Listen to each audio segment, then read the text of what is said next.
এই নামটো আজি ইয়াত দ্বিতীয় দিন হ'ব। এই নামটো ছমাহ ধৰা যুদ্ধৰ শেষত মই শিৱ পুৰাণৰ পৰা নিজেই নামভাগ লিখিছোঁ আৰু এই নামভাগৰ নাম দিয়া হৈছে চান্দু সদাগৰৰ পদ্মাৰ পূজা। গতিকে এই নামভাগত যদি অজানিতে কিবা নুশুনাবলগীয়া কথা সোমাই গৈছে বা যদি কিবা কথা অজানিতে মোৰ দ্বাৰা ৰৈ গৈছে, মোৰ ইয়াতে জ্যেষ্ঠসকল আছে, মোৰ পিতৃ-মাতৃ, মোৰ আই মাতৃ-মাতৃ বা বামুণসকল বহি আছে, আপোনালোকে মোক সেই ভুলবোৰ এইখন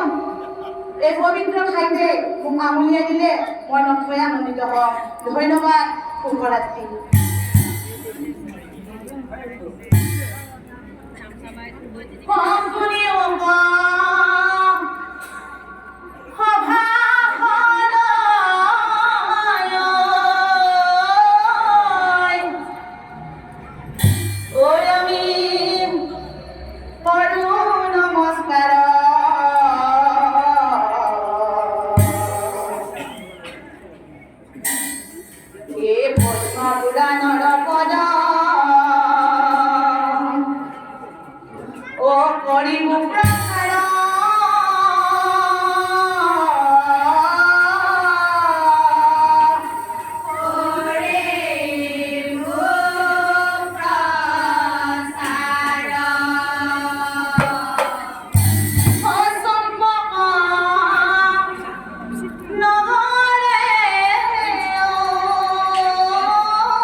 চান্দু নামেৰে সদাগৰ আছিল একজন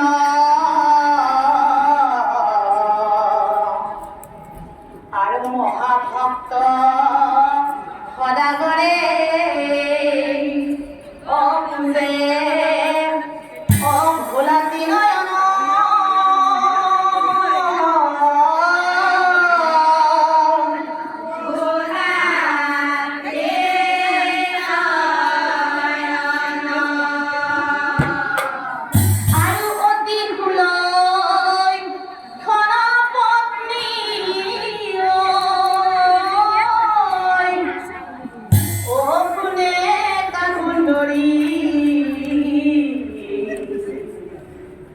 আৰু দিনে ৰাতি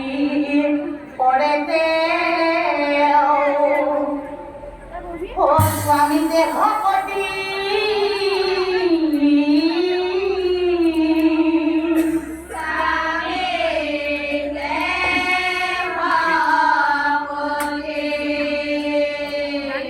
আৰু সেই চন্দ্ৰধৰৰ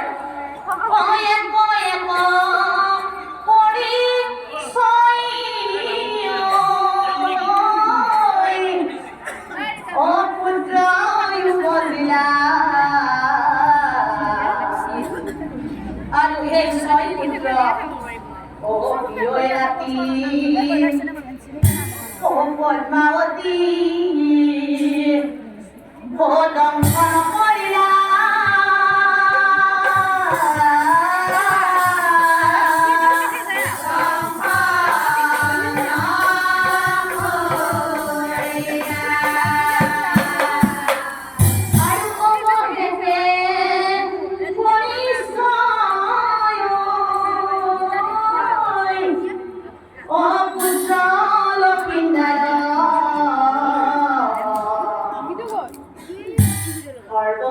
সম্পন্ন পুত্ৰ দেখিলে সুন্দৰ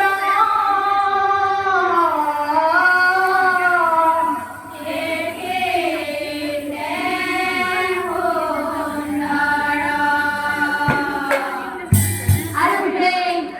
লক্ষীদাৰৰ মুখ চাই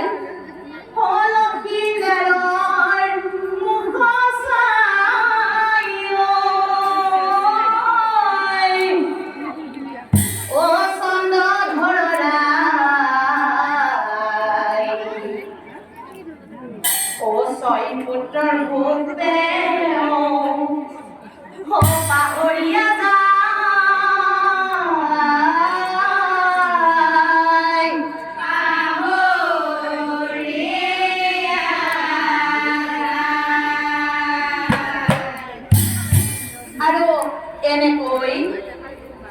কেনেকৈ কতদিন ও পাৰ হৈ গ'লা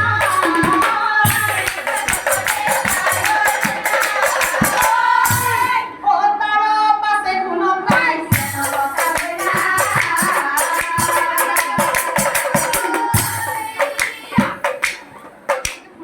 তাৰ পাছে কোনো পাইছে ওয়ে কদিনা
সদাগৰৰ চিন্তামৃত মন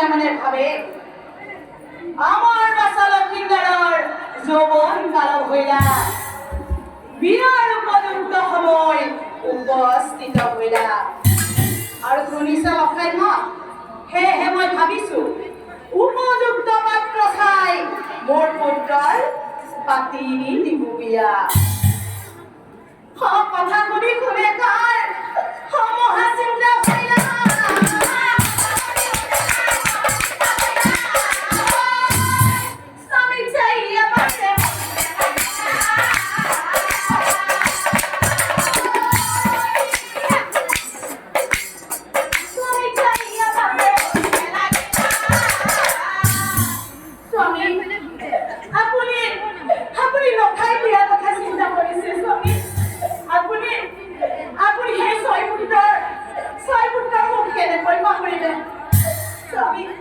নালাগে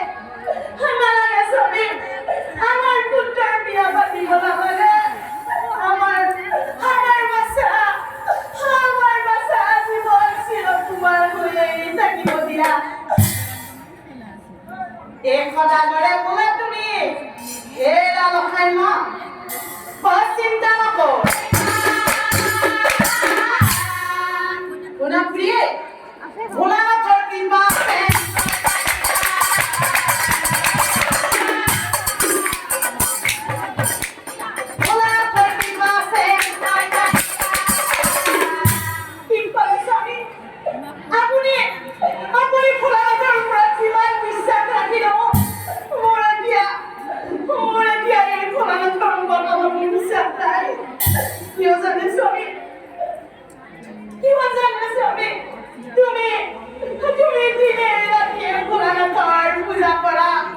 কিন্তু স্বামী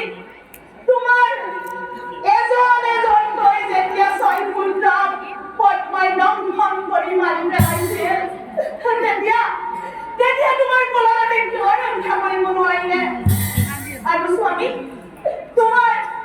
14খন দিনা যেতিয়া পদ্মাই চলনা কৰি পানী ডুবাই দিছিল তেতিয়া তোমাৰ কলতে কিয় ৰক্ষা কৰিব নোৱাৰিলে এতিয়া তুমি লখাই বিয়া পাতিব খুজিছা ঠিক আছে স্বামী তুমি যদি লখাই বিয়া পাতা তেনেহ'লে মোৰো এটা কথা শুনা তুমি পূজা কৰিব লাগিব পদ্মাৰ তুমি পদ্মাৰ পূজা দিব লাগিব আৰু স্বামী মই জানো পূজা পালে পদ্মা শান্ত হ'ব কিন্তু মই সেই অহংকাৰী কানি বেং থাকিম পদ্মাৰ পূজা কৰিম অসম্ভৱ শুনা লখাই না পিতৃ হিচাপে পাতি দিয়া আৰু সেয়েহে মোৰ মই দায়িত্ব পালন কৰিম আৰু শুনা অহাকালি মই লখাই কইনা বিচাৰি উজনিলৈ বুলি গৰম কৰিম এটি বুলি খৰে মৰে ও মৰ্জি বেলাগিনা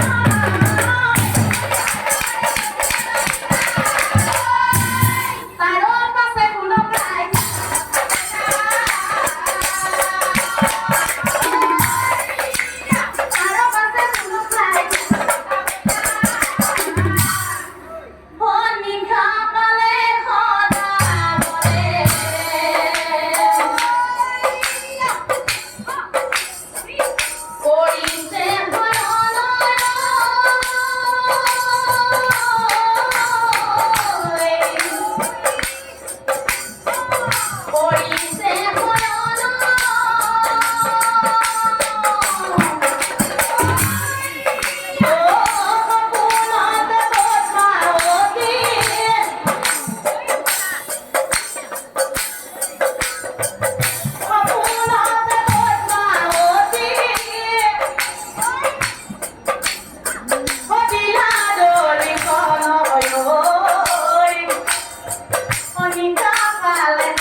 লখাইৰ বিয়াৰ কথা ভাবিছা কিন্তু সেই ছয় পুত্ৰৰ কথা তুমি কেনেকৈ পাহৰি গলা শুনা চন্দধৰ এইবাৰ তুমি মোৰ পূজা কৰিবই লাগিব আৰু নহলে বাকী সেই ছয় পুত্ৰৰ দৰে এইবাৰো তোৰ লক্ষিন্দৰক বিয়াৰ ৰাতি দংশন কৰিম নিশ্চয় জানিবা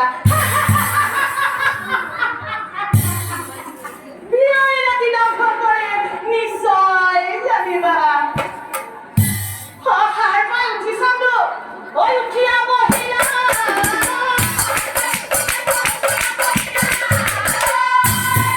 মহাপুৰুষে কৰ্মৱতী